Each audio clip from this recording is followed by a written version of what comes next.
ಶ್ರೀ ಗಣೇಶ ಶಾರದಾ ಗುರುಭ್ಯೋ ನಮಃ. ಶ್ರೀ ಸೀತಾರಾಮಚಂದ್ರಾಭ್ಯಾಂ ನಮಃ.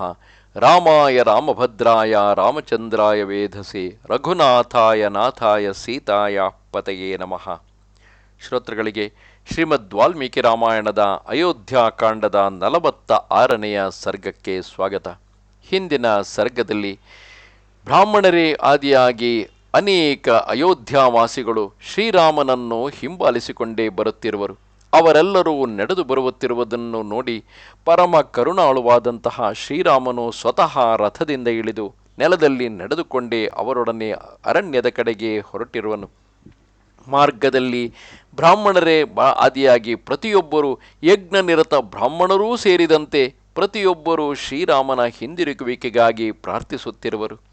ಅವರ ಮಾತುಗಳನ್ನು ಅಪಾರವಾಗಿ ಗೌರವಿಸುವ ಶ್ರೀರಾಮನು ಮೌನವಾಗಿಯೇ ತಾನು ಅರಣ್ಯದ ಕಡೆಗೆ ನಡೆದಿರುವಾಗ ತಮಸಾ ನದಿಯು ಅಡ್ಡಲಾಗಿ ಹರಿಯುತ್ತಾ ಶ್ರೀರಾಮನನ್ನು ತಡೆಯುತ್ತಿದೆಯೇನೋ ಎಂಬಂತಿತ್ತು. ತತಸ್ತು ತಮಸಾ ತೀರಂ ರಮ್ಯಮಾಶ್ರಿತ್ಯ ರಾಘವಃ ಸೀತಾಮುದ್ವೀಕ್ಷ್ಯ ಸೌಮಿತ್ರಿಮಿದಂ ವಚನಮಬ್ರವೀತ್. ರಾಘವನು ರಮ್ಯವಾದ ತಮಸಾ ನದಿಯ ತೀರವನ್ನು ಸೇರಿ ಸೀತೆಯ ಕಡೆ ನೋಡಿ ಸುಮಿತ್ರಾ ಕುಮಾರ ಲಕ್ಷ್ಮಣನಲ್ಲಿ ಈ ಪ್ರಕಾರವಾಗಿ ಹೇಳಿದನು. ಇಯಮದ್ಯ ನಿಶಾ ಪೂರ್ವಾ ಸೌಮಿತ್ರೇ ಪ್ರಹಿತಾವನಂ ವನವಾಸಸ್ಯ ಭದ್ರಂತೆ ನಶೋತ್ಕಂಠಿತುಮರ್ಹಸಿ. ಸುಮಿತ್ರಾನಂದನ, ನಿನಗೆ ಮಂಗಳವಾಗಲಿ. ನಾವು ವನವಾಸಕ್ಕೆ ಹೊರಟಿರುವೆವು. ಇಂದು ನಮ್ಮ ವನವಾಸದ ಮೊದಲನೆಯ ರಾತ್ರಿಯಾಗಿದೆ. ಆದ್ದರಿಂದ ನೀನು ನಗರದ ಕಡೆಗೆ ಉತ್ಕಂಠಿತನಾಗಬಾರದು. ಪಶ್ಯಶೂನ್ಯಾನ್ಯರಣ್ಯಾನಿ ರುದಂತೀವ ಸಮಂತತಃ ಯಥಾ ನಿಲಯಮಾಯದ್ಭಿರ್ನಿಲೀನಾನಿ ಮೃಗದ್ವಿಜೈಃ. ಈ ನಿರ್ಜನವಾದ ಅರಣ್ಯವನ್ನು ನೋಡು. ಇದರಲ್ಲಿ ವನ್ಯ ಪಶು ಪಕ್ಷಿಗಳು ತಮ್ಮ ತಮ್ಮ ಸ್ಥಾನಕ್ಕೆ ಬಂದು ಕೂಗುತ್ತಿರುವ ಶಬ್ದಗಳಿಂದ ವನವೆಲ್ಲ ವ್ಯಾಪ್ತವಾಗಿದೆ. ಇಡೀ ವನ ನಮ್ಮನ್ನು ಈ ಸ್ಥಿತಿಯಲ್ಲಿ ನೋಡಿ ಖಿನ್ನವಾಗಿ ಎಲ್ಲೆಡೆ ಅಳುವಂತೆ ಕಾಣುತ್ತಿದೆ. ಅದ್ಯಾಯೋಧ್ಯಾತು ನಗರೀ ರಾಜಧಾನಿ ಪಿತುರ್ಮಮ ಸಸ್ತ್ರೀ ಪುಂಸಾಗತಾನಸ್ಮಾನ್ ಶೋಚಿಷ್ಯತಿ ನ ಸಂಶಯಃ. ಇಂದು ನಮ್ಮ ತಂದೆಯ ರಾಜಧಾನಿ ಅಯೋಧ್ಯೆಯು ವನಕ್ಕೆ ಬಂದಿರುವ ನಮಗಾಗಿ ಸಮಸ್ತ ನರ ನಾರಿಯರು ಸಹಿತ ಶೋಕಿಸುತ್ತಿರಬಹುದು. ಇದರಲ್ಲಿ ಸಂಶಯವೇ ಇಲ್ಲ. ಅನುರಕ್ತಾ ಹಿ ಮನುಜಾ ರಾಜಾನಾಂ ಬಹುಭಿರ್ಗುಣೈಃ ತ್ವಾಂಚ ಮಾಂಚ ನರವ್ಯಾಘ್ರ ಶತ್ರುಘ್ನ ಭರತೌ ತಥಾ. ಪುರುಷಸಿಂಹ, ಅಯೋಧ್ಯೆಯ ಜನರು ಬಹಳ ಸದ್ಗುಣಗಳಿಂದಾಗಿ ಮಹಾರಾಜರಲ್ಲಿ, ನಿನ್ನಲ್ಲಿ, ನನ್ನಲ್ಲಿ ಹಾಗೂ ಭರತ ಶತ್ರುಘ್ನರಲ್ಲಿಯೂ ಅನುರಕ್ತರಾಗಿರುವರು. ಪಿತರಂ ಚಾನುಶೋಚಾಮಿ ಮಾತರಂಚ ಯಶಸ್ವಿನೀಂ ಅಪಿ ನಾಂಧೌ ಭವೇತಾಂ ನೌ ರುದಂತೌ ತಾವಭೀಕ್ಷ್ಣಶಃ. ಈಗ ನನಗೆ ತಂದೆ ಮತ್ತು ಯಶಸ್ವಿನಿ ಮಾತೆಯರಿಗಾಗಿ ಬಹಳ ದುಃಖವಾಗುತ್ತಿದೆ. ಅವರು ನಿರಂತರ ಅಳುತ್ತಾ ಇರುವುದರಿಂದ ಎಲ್ಲಾದರೂ ಕುರುಡರಾಗದಿರಲಿ. ಭರತಃ ಖಲು ಧರ್ಮಾತ್ಮ ಪಿತರಂ ಮಾತರಂಚ ಮೇ ವಾಕ್ಯೈರಾಶ್ವಾಸಯಿಷ್ಯತಿ. ಆದರೆ ಭರತನು ಬಹಳ ಧರ್ಮಾತ್ಮನಾಗಿದ್ದಾನೆ.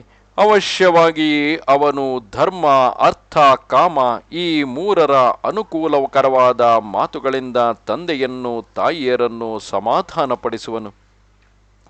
ಭರತಸ್ಯಾನೃಶಂಸತ್ವಂ ಸಚಿಂತ್ಯಾಹಂ ಪುನಃ ಪುನಃ ನಾನು ಶೋಚಾಮಿ ಪಿತರಂ ಮಾತರಂ ಚ ಮಹಾಭುಜ.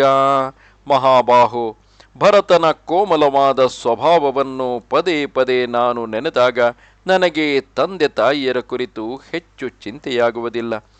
ತ್ವಯಾ ಕಾರ್ಯಾಂ ನರವ್ಯಾಘ್ರ ಮಾಮನುವ್ರಜತಾ ಕೃತಂ ಅನ್ವೇಷ್ಟವ್ಯಾ ಹಿ ವೈದೇಹ್ಯ ರಕ್ಷಣಾರ್ಥಂ ಸಹಾಯತಾ.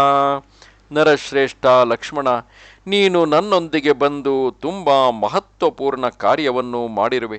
ಏಕೆಂದರೆ ನೀನು ಬರದಿದ್ದರೆ ವಿದೇಹ ಕುಮಾರಿ ಸೀತೆಯ ರಕ್ಷಣೆಗಾಗಿ ಯಾವನಾದರೂ ಸಹಾಯಕನನ್ನು ಹುಡುಕಬೇಕಾಗಿತ್ತು.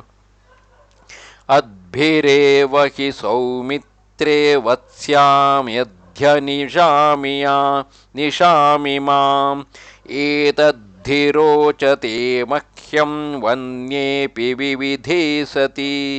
ಸುಮಿತ್ರಾನಂದನ, ಇಲ್ಲಿ ನಾನಾ ಪ್ರಕಾರದ ಕಾಡು ಫಲ ಮೂಲಗಳು ಸಿಗುವುದಿದ್ದರೂ ಇಂದಿನ ರಾತ್ರಿಯನ್ನು ನಾನು ಕೇವಲ ನೀರನ್ನು ಕುಡಿದು ಕಳೆಯುವೆನು, ಹೀಗೆ ನನಗೆ ಅನಿಸುತ್ತದೆ. ಏವ ಮುಕ್ತ್ವಾ ತು ಸೌಮಿತ್ರಿಂ ಸುಮಂತ್ರಮಪಿ ರಾಘವಃ ಅಪ್ರಮತ್ತಸ್ತ್ವಮಶ್ವೇಷು ಭವ ಸೌಮ್ಯೇತ್ಯುವಾಚಃ. ಲಕ್ಷ್ಮಣನಲ್ಲಿ ಹೀಗೆ ಹೇಳಿ ಶ್ರೀರಾಮನು ಸುಮಂತ್ರನಲ್ಲಿ, ಸೌಮ್ಯ, ನೀವು ಈಗ ಕುದುರೆಗಳ ರಕ್ಷಣೆಯ ಕಡೆಗೆ ಗಮನ ಕೊಡಿರಿ, ಅವುಗಳ ಕುರಿತು ಉದಾಸೀನ ತೋರಬಾರದು. ಸೋಶ್ವಾನ್ ಸುಮಂತ್ರ ಸಂಯಮ್ಯ ಸೂರ್ಯೋಸ್ತಂ ಸಮುಪಾಗತೆ ಪ್ರಭೂತಯವಸಾನ್ ಕೃತ್ವಾ ಬಭೂವ ಪ್ರತ್ಯನಂತರಃ. ಸುಮಂತ್ರನು ಸೂರ್ಯಾಸ್ತವಾದಾಗ ಕುದುರೆಗಳನ್ನು ತಂದು ಕಟ್ಟಿ ಹಾಕಿದನು. ಅವುಗಳಿಗೆ ಸಾಕಷ್ಟು ಹುಲ್ಲು ಹಾಕಿ ಅವನು ಶ್ರೀರಾಮಚಂದ್ರನ ಬಳಿಗೆ ಬಂದನು. ಉಪಾಸ್ಯತು ಶಿವಾಂ ಸಂಧ್ಯಾಂ ದೃಷ್ಟ್ವಾ ರಾತ್ರಿಮುಪಾಗತಾಂ ರಾಮಸ್ಯ ಶಯನಂ ಚಕ್ರೇ ಸೂತಃ ಸೌಮಿತ್ರಿಣಾ ಸಹ. ಮತ್ತೆ ಮಂಗಳಕರ ಸಂಧ್ಯಾವಂದನೆಯನ್ನು ಮಾಡಿ ರಾತ್ರಿಯಾಗಿರುವುದನ್ನು ನೋಡಿ ಲಕ್ಷ್ಮಣ ಸಹಿತ ಸುಮಂತ್ರನು ಶ್ರೀರಾಮನಿಗೆ ಮಲಗಲು ಯೋಗ್ಯವಾದ ಹಾಸಿಗೆಯನ್ನು ಸಿದ್ಧಪಡಿಸಿದನು. ತಾಂ ಶಯ್ಯಾಂ ತಮಸಾ ತೀರೆ ವೇಕ್ಷ್ಯ ವೃಕ್ಷದಲೈರ್ವೃತಾಂ ರಾಮಃ ಸೌಮಿತ್ರಿಣಾ ಸಾರ್ಧಂ ಸಭಾರ್ಯಃ ಸಂವಿವೇಶಃ. ತಮಸಾ ತೀರದಲ್ಲಿ ಮರಗಳ ಚಿಗುರುಗಳಿಂದ ಮಾಡಿರುವ ಆ ಶಯ್ಯೆಯನ್ನು ನೋಡಿ ಶ್ರೀರಾಮಚಂದ್ರನು ಲಕ್ಷ್ಮಣ ಸೀತೆಯೊಂದಿಗೆ ಅದರಲ್ಲಿ ಕುಳಿತುಕೊಂಡನು.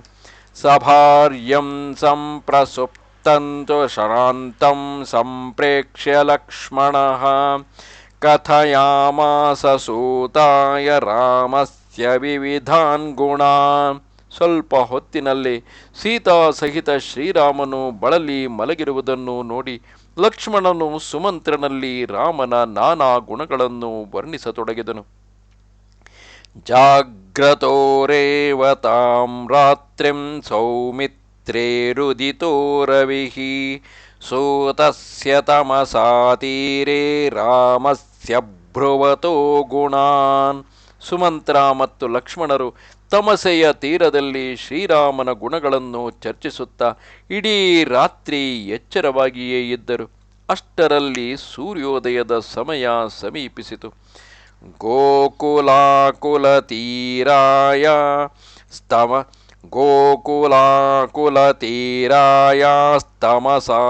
ವಿದೂರತಃ ಅವಸತ್ತತ್ರ ತಾಂ ರಾತ್ರಿಂ ರಾಮಃ ಪ್ರಕೃತಿಭಿಃ ಸಹ. ತಮಸೆಯ ಆ ದಡ ಗೋವುಗಳ ಸಮುದಾಯಗಳಿಂದ ತುಂಬಿ ಹೋಗಿತ್ತು. ಶ್ರೀರಾಮಚಂದ್ರನು ಪ್ರಜಾಜನರೊಂದಿಗೆ ಅಲ್ಲೇ ರಾತ್ರಿಯನ್ನು ಕಳೆದನು. ಅವನು ಪ್ರಜಾಜನರಿಂದ ಸ್ವಲ್ಪ ದೂರದಲ್ಲಿ ಮಲಗಿದ್ದನು. ಉತ್ಥಾಯ ಚ ಮಹಾತೇಜ ಪ್ರಕೃತಿಸ್ತಾನಿಶಾಮ್ಯ ಚ ಅಬ್ರವೀದ್ ಭ್ರಾತರಂ ರಾಮೋ ಲಕ್ಷ್ಮಣಂ ಪುಣ್ಯಲಕ್ಷಣಂ. ಮಹಾ ತೇಜಸ್ವಿ ಶ್ರೀರಾಮನು ಸಟ್ಟನೆ ಎದ್ದು ಪ್ರಜಾಜನರು ಇನ್ನೂ ಮಲಗಿರುವುದನ್ನು ನೋಡಿ ಪವಿತ್ರ ಲಕ್ಷಣಗಳುಳ್ಳ ಲಕ್ಷ್ಮಣನಲ್ಲಿ ಈ ಪ್ರಕಾರವಾಗಿ ಹೇಳಿದನು. ಅಸ್ಮದ್ವ್ಯಪೇಕ್ಷಾನ್ ಸೌಮಿತ್ರೇ ನಿರ್ವ್ಯಪೇಕ್ಷಾನ್ ಗ್ರಹೇಶ್ವಪಿ ವೃಕ್ಷಮೂಲೇಷು ಸಂಸಕ್ತಾನ್ ಪಶ್ಯ ಲಕ್ಷ್ಮಣ ಸಾಂಪ್ರತಂ. ಸುಮಿತ್ರ ಕುಮಾರ ಲಕ್ಷ್ಮಣ, ಈ ಪುರವಾಸಿಗಳನ್ನು ನೋಡು. ಈಗ ಮರಗಳ ಬೇರುಗಳಿಗೆ ಒರಗಿ ನಿದ್ದೆ ಮಾಡುತ್ತಿದ್ದಾರೆ. ಇವರಿಗೆ ಕೇವಲ ನಮ್ಮಲ್ಲೇ ಪ್ರೀತಿ ಇದೆ. ಇವರು ತಮ್ಮ ಮನೆಗಳ ಕುರಿತು ಪೂರ್ಣ ನಿರಪೇಕ್ಷರಾಗಿದ್ದಾರೆ. ಯಥೈತೆ ನಿಯಮಂ ಪೌರಾಃ ಕುರ್ವಂತ್ಯಸ್ಮನ್ನಿವರ್ತನೆ ಅಪಿ ಪ್ರಾಣಾನ್ಯಶಿಷ್ಯಂತಿ ನತು ತ್ಯಕ್ಷ್ಯಂತಿ ನಿಶ್ಚಯಂ. ನಮ್ಮನ್ನು ಮರಳಿ ಹೋಗಲು ಇವರು ಮಾಡುವ ಪ್ರಯತ್ನ ನೋಡಿದರೆ ಇವರು ತಮ್ಮ ಪ್ರಾಣಗಳನ್ನೇ ಬಿಡುವರು. ಆದರೆ ತಮ್ಮ ನಿಶ್ಚಯವನ್ನು ಬಿಡಲಾರರೆಂದೇ ಅನಿಸುತ್ತಿದೆ. ಯಾವದೇವತು ಸಂಸಪ್ತಾಸ್ತಾವದೇವ ವಯಂ ಲಘು ರಥಮಾರುಹ್ಯ ಗಚ್ಛಾಮಃ ಪಂಥಾ ನಮಕುತೋ ಭಯಂ. ಆದ್ದರಿಂದ ಇವರು ಮಲಗಿರುವಾಗಲೇ ನಾವು ರಥಾರೂಢರಾಗಿ ಶೀಘ್ರವಾಗಿ ಇಲ್ಲಿಂದ ಹೊರಡಬೇಕು. ಮತ್ತೆ ಈ ಮಾರ್ಗದಿಂದ ಬೇರೆ ಯಾರೂ ಬರುವ ಭಯ ನಮಗೆ ಇರಲಾರದು. ಅತೋ ಭೂಯೋಪಿ ನೇದಾನಿಮೇಕ್ಷ್ವಾಕುಪುರವಾಸಿನಃ ಸ್ವೇಪಯುರನುರಕ್ತಾಮಾ ವೃಕ್ಷಮೂಲೇಷು ಸಂಶ್ರಿತಾಃ. ಅಯೋಧ್ಯ ನಿವಾಸಿಗಳು ನಮ್ಮ ಅನುರಾಗಿಗಳಾಗಿದ್ದಾರೆ. ನಾವು ಇಲ್ಲಿಂದ ಹೊರಟು ಹೋದರೆ ಮತ್ತೆ ಪುನಃ ಈ ಪ್ರಕಾರ ಇವರು ಮರಗಳ ಬೇರುಗಳಿಗೆ ಒರಗಿ ಮಲಗಲಾರರು. ಅಂದರೆ ಅವರುಗಳು ಮನೆಗೆ ಹಿಂದಿರುಗಿ ತಮ್ಮ ಮನೆಯಲ್ಲಿ ಮಲಗುತ್ತಾರೆಯೇ ಹೊರತು ನಮ್ಮೊಡನೆ ಈ ರೀತಿ ವನವಾಸಕ್ಕೆ ಬರುವ ಸಾಧ್ಯತೆ ಇರುವುದಿಲ್ಲ. ಪೌರಾಹ್ಯಾತ್ಮಕೃತಾದ್ದುಃಖಾದ್ ವಿಪ್ರಮೋಚ್ಯಾನೃಪಾತ್ಮಜೈಃ ನತು ಖಲ್ವಾತ್ಮನಾಯೋಜ್ಯ ದುಃಖೇನ ಪುರವಾಸಿನಃ. ಪುರವಾಸಿಗಳಿಗೆ ನಮ್ಮಿಂದ ಆಗುವ ದುಃಖದಿಂದ ಮುಕ್ತಗೊಳಿಸುವುದು, ನಮ್ಮ ದುಃಖ ಅವರಿಗೆ ಕೊಟ್ಟು ದುಃಖಿಯಾಗಿಸದೇ ಇರುವುದು ರಾಜಕುಮಾರರ ಕರ್ತವ್ಯವಾಗಿದೆ. ಅಬ್ರವೀಲ್ಲಕ್ಷ್ಮಣೋ ರಾಮಂ ಸಾಕ್ಷಾತ್ ಧರ್ಮಮಿವ ಸ್ಥಿತಂ ರೋಚತೆ ಮೇ ತಥಾ ಪ್ರಾಜ್ಞ ಕ್ಷಿಪ್ರಮಾರುಹ್ಯತಾಮಿತಿ. ಇದನ್ನು ಕೇಳಿ ಲಕ್ಷ್ಮಣನು ಸಾಕ್ಷಾತ್ ಧರ್ಮದಂತೆ ವಿರಾಜಮಾನ ಶ್ರೀರಾಮನಲ್ಲಿ ಹೇಳಿದನು. ಪರಮ ಬುದ್ಧಿವಂತ ಆರ್ಯ, ನೀವು ಹೇಳಿದುದು ನನಗೆ ಒಪ್ಪಿಗೆಯಾಗಿದೆ. ಶೀಘ್ರವಾಗಿ ರಥವನ್ನು ಏರು. ಅಥ ರಾಮೋ ಬ್ರವೀತ್ ಸೂತಂ ಶೀಘ್ರಂ ಸಂಯುಜ್ಯತಾಂ ರಥಃ ಗಮಿಷ್ಯಾಮಿ ತಥೋರಣ್ಯಂ ಗಚ್ಚ ಶೀಘ್ರಮಿತಃ ಪ್ರಭೋ. ಆಗ ಶ್ರೀರಾಮನು ಸುಮಂತ್ರನಲ್ಲಿ ಹೇಳಿದನು, ಅಯ್ಯ, ನೀವು ಹೋಗಿ ಬೇಗನೆ ರಥವನ್ನು ಹೂಡಿ ಸಿದ್ಧಗೊಳಿಸಿರಿ. ಮತ್ತೆ ನಾನು ತಕ್ಷಣವೇ ಇಲ್ಲಿಂದ ವನದ ಕಡೆಗೆ ಹೋಗುವೆನು. ಸೂತಸ್ತತಃ ಸಂತ್ವರಿತಸ್ಯಂದನಂ ತೈರ್ಹಯೋತ್ತಮೈಃ ಯೋಜಯಿತ್ವಾತು ರಾಮಸ್ಯ ಪ್ರಾಂಜಲಿಸ್ಪ್ರತ್ಯವೇದಯತ್. ಆಜ್ಞೆ ಪಡೆದು ಸುಮಂತ್ರನು ಆ ಉತ್ತಮ ಕುದುರೆಗಳನ್ನು ರಥಕ್ಕೆ ಹೂಡಿ ಶ್ರೀರಾಮನಲ್ಲಿ ಕೈಮುಗಿದು ನಿವೇದಿಸಿಕೊಂಡನು.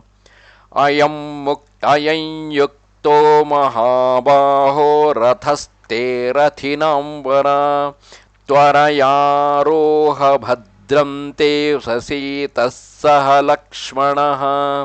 ಮಹಾಬಾಹೋ, ರಥಿಯರಲ್ಲಿ ಶ್ರೇಷ್ಠ ವೀರನೇ, ನಿನಗೆ ಮಂಗಳವಾಗಲಿ. ನಿಮ್ಮ ಈ ರಥ ಸಿದ್ಧವಾಗಿದೆ.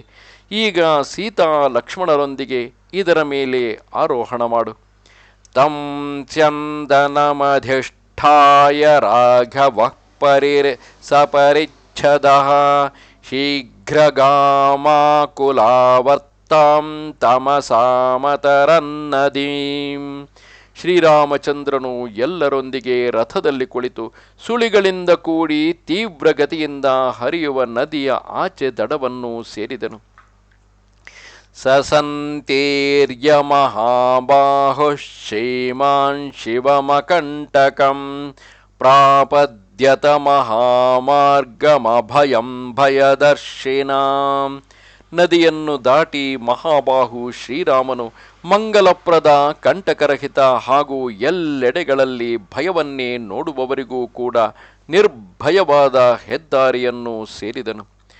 ಮೋಹನಾರ್ಥಂ ತು ಪೌರಾಣಾಂ ಸೂತಂ ರಾಮೋ ಬ್ರವೀದ್ವಚಃ ಉದನ್ಮುಖಃ ಪ್ರಯಾಹಿತ್ವಾನುಜ್ಞಾಪಯೇಚ್ಛಿತಾಂ ತ್ವಂ ರಥಮಾರುಹ್ಯ ಸಾರಥೇ ಮುಹೂರ್ತಂ ತ್ವರಿತಂ ಗತ್ವಾ ನಿವರ್ತಯ ರಥಂ ಪುನಃ ಯಥಾ ನ ವಿದ್ಯುಃ ಪೌರಾಮಾಂ ತಥಾ ಕುರು ಸಮಾಹಿತಃ. ಆಗ ಶ್ರೀರಾಮನು ಪುರವಾಸಿಗಳಿಗೆ ಭ್ರಾಂತಿಯನ್ನುಂಟು ಮಾಡುವ ಸಲುವಾಗಿ ಸುಮಂತ್ರನಲ್ಲಿ ಹೀಗೆ ಹೇಳಿದನು: ಸಾರಥಿಯೇ, ನೀನು ರಥದಲ್ಲಿ ಕುಳಿತು ಉತ್ತರಾಭಿಮುಖವಾಗಿ ಪ್ರಯಾಣ ಮಾಡು.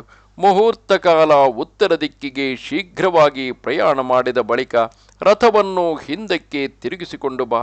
ಯಾವುದೇ ರೀತಿಯಿಂದಲೂ ಪುರವಾಸಿಗಳಿಗೆ ನಾವು ಯಾವ ಕಡೆ ಹೋಗಿರುವೆವು ಎಂಬುದು ತಿಳಿಯಲು ಸಾಧ್ಯವಾಗದಂತೆ ಈ ಪ್ರಯತ್ನವನ್ನು ಮಾಡು. ರಾಮಸ್ಯ